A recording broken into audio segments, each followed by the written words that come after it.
I've recently got several calls on the subject of agency. Agency is obviously how we work with our clients. But in this case, at an open house, a potential buyer came in and said, I don't want to be represented. I'm experienced. I know what to do. So the question became, can I do that? Answer is yes, you can. But it's not easy. Why?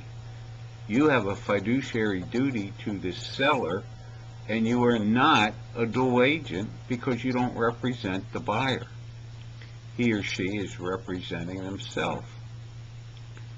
My suggestion is that you get it in writing that they don't want to be represented, so that later, if there's a problem, they understand that they're not represented. You know how buyers are. They're going to say something different if it got to be an issue. So get it in writing that they don't want to be represented. And make sure you give them a copy of the Consumer Information Statement. Now, the question further came about that, can I get paid can I get paid in this transaction, both sides? The answer is yes. The reason is that the listing agreement says that your firm's going to get X dollars if the property is sold. However, part of that would go to a cooperating broker if a cooperating broker brings the buyer.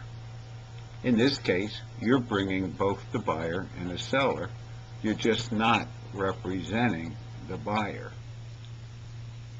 So my recommendation is that you be very careful in this transaction and that you dot all your I's, you cross all your T's, you know what you're doing. And you don't have to pass this potential buyer on to another agent, whether it's in your office or outside of your office. You don't really need to do that.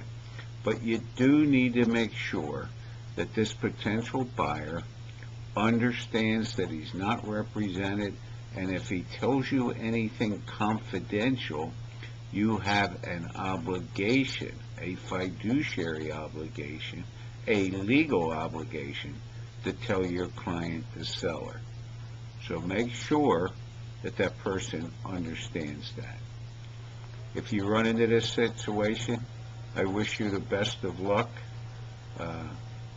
and come share the commissions. Thanks.